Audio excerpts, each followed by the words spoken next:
How's it going, everyone? This is Cloud Chief, and today I'm bringing you a Destiny video. In today's video, I am giving you a detailed explanation on how to take Atheon. Now, I am on like the beginning of Gatekeeper, so don't mind these goblins that are just gonna keep spawning and I'll keep killing. This is just the best way to, give you a rundown so you can see how to go about doing this without, actually being on the part, and I can show you areas where to stand. There are plenty of videos out there of watching people do it so you can see the fight, but this is giving you a detailed explanation on how it goes. So when you start the Atheon fight, everyone should be back here. If not, everyone should be making their way back here if you just cleared Gatekeepers. If you wiped and are respawning, everyone's going to spawn down here. Atheon is going to spawn up top where all these goblins are coming, and he will walk down to the bottom of the stairs, kind of where the goblins are now, and he will stay in that area for pretty much the entire fight. What's best to do is have your team split up, have 3 come over this way and 3 come over to the Mars side. And the point of that is so you can start building these up once he ports people.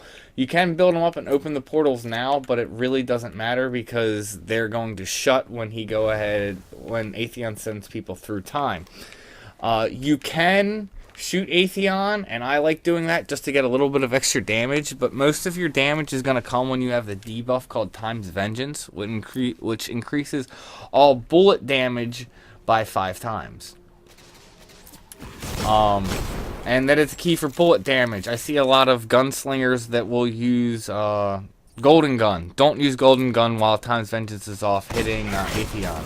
It's good to use Golden Gun to take out the Supplicants, but you don't want to be doing that for Atheon and trying to hit him with that. You're going to do much better with your guns than you are with Golden Gun in terms of damage. So you'll want, if you do want to shoot him, you can just shoot him here a few times, but then I would get ready and then move over here. Don't jump up. I've seen people jump up like this and then shoot him. Don't do that. Don't shoot Atheon if you're near other people, because that's going to draw Atheon's fire, and I've seen other people get killed, and you don't want to kill your teammates. Especially for this. If you lose too many teammates, it's an automatic wipe. If you don't have at least 4 people, it's an automatic wipe as long as no one is alive outside, and Atheon always ports 3 people if they're alive. You can have someone with a Warlock die and then use Radiance after he ports someone, but that's getting advanced and it takes a high degree of timing to do that. So you just don't want to have to rely on that, and you want to keep as many people alive as possible.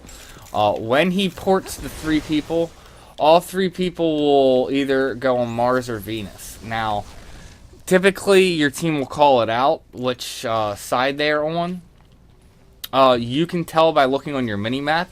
If you see your players on the far top right on your mini-map, they are on Venus. If they are on the bottom left of your mini-map, then they are on Mars. And being top right or bottom left is assuming that you are looking in Atheon's direction. So the direction I am currently looking at now.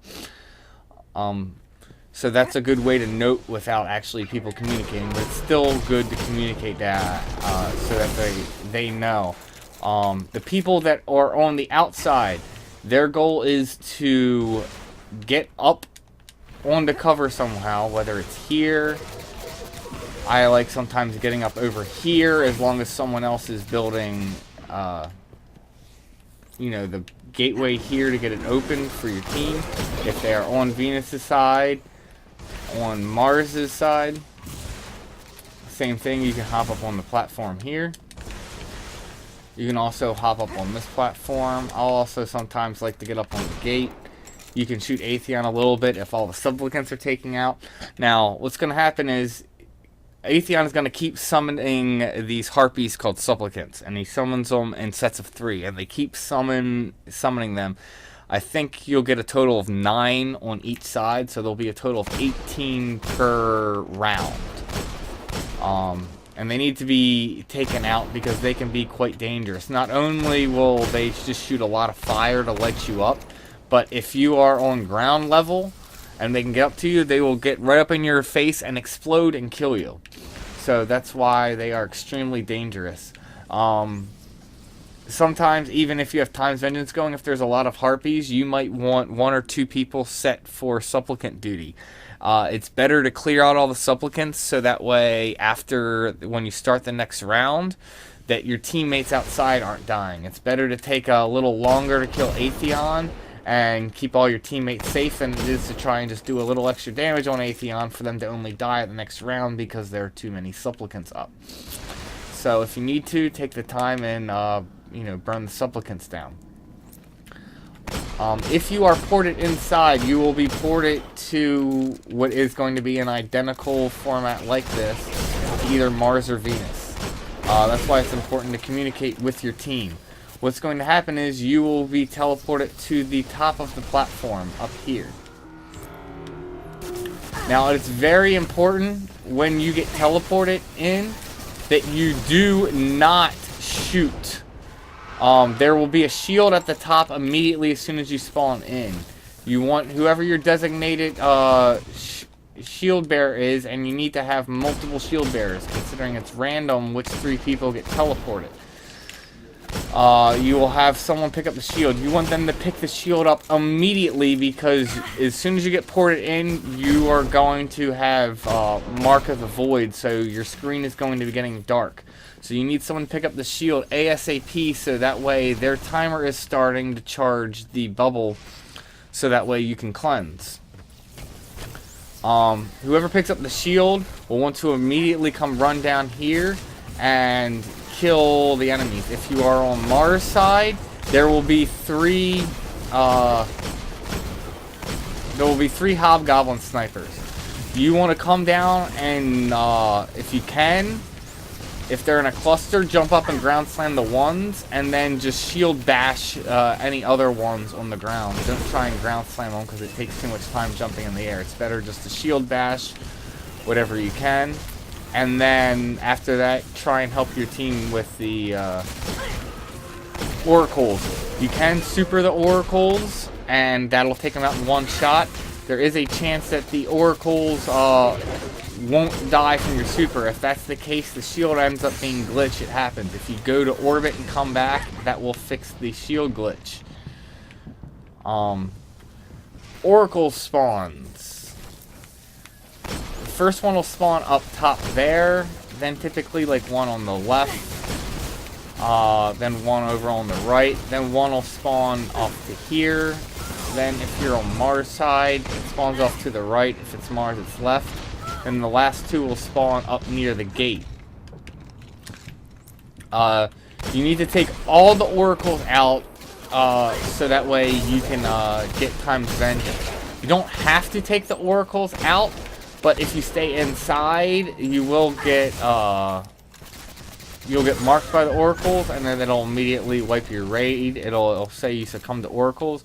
But you can have your team just immediately run out of the portal and not worry about it, but then you don't get Time's Vengeance, and Atheon will end up teleporting you. So you do want to take out the oracles, because the big thing is Time's Vengeance, because it gives you 5 times more damage against Atheon. So after all the oracles are taken out, and also while everyone's taking the oracles out, the Shieldbearer needs to be cleansing. So if you are on oracle duty, you want to make sure you are staying together with your other person who's helping you take them out.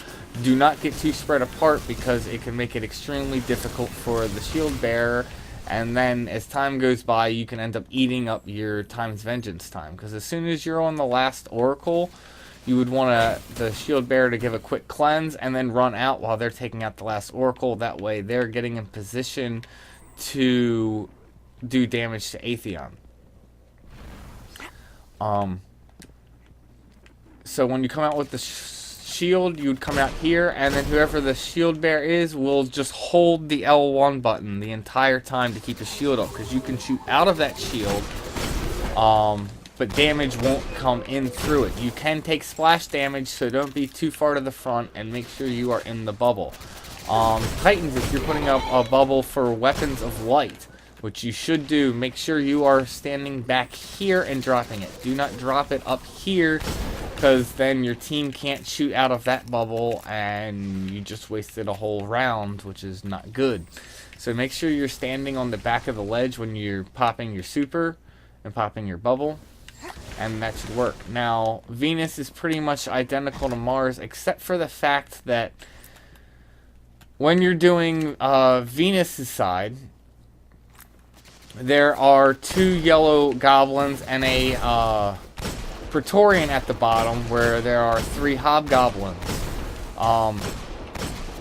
In all incidences, when you're ported in, you do not want to shoot. I've had people that were trying to like start shooting to take out the suppression bubble that Atheon will put you in. I'll talk about that in a second. But you don't want to do that. Like, if you got to sit in the suppression bubble for 2-3 seconds, do it, because you don't want to alarm the enemies that you're there. That way the Shieldbearer can get a good jump on the enemies. If you are on Venus, once the Shieldbearer gets halfway down the steps, chuck some grenades to help them out with the enemies. If you are on Mars, do absolutely nothing. The last thing you want to do is put the hobgoblins into their like defensive shield, and that way when the Shieldbearer goes to do damage to him, he can't, and then ends up getting sniped.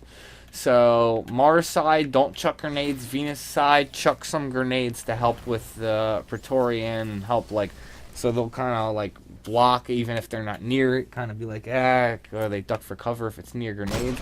That'll help your Shieldbearer out tremendously. And then just go through the typical procedure. Other than that, you just keep repeating it over and over. The people that do not get ported, if you are doing this on hard, will get put in a suppression bubble that you have to do damage to and shoot. So make sure you're not using rockets. Machine guns are definitely good for getting out of the bubble.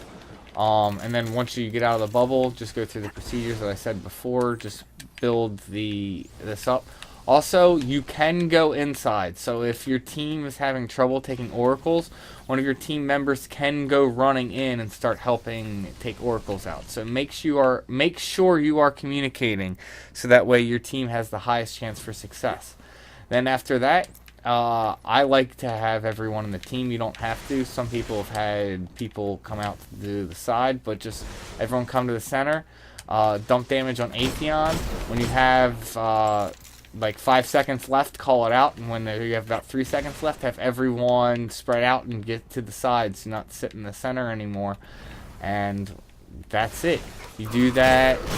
If you have a team of everyone that's being at least 30, 31, or 32, you should be able to do it at worst 2 rounds. I mean, I remember back even before the Dark Below came out, doing it in 2 rounds with nothing but level 30s. So it is possible to do it in just 2 rounds of the shield, but some teams it takes 3 to 4 rounds. It's okay, just it's more of an endurance fight, and just make sure you're keeping everyone safe, and you should be able to pull it out on top. It does take, if it's your first time, it can be a little disorienting. Just take some time and make sure you know exactly in your mind what your role is, whether you're ported in or ported out. As long as everyone knows what to do, you should have a good chance of success. I hope you enjoyed this video. If you got some value out of it, go ahead and drop it a like. And may you have success in all you do.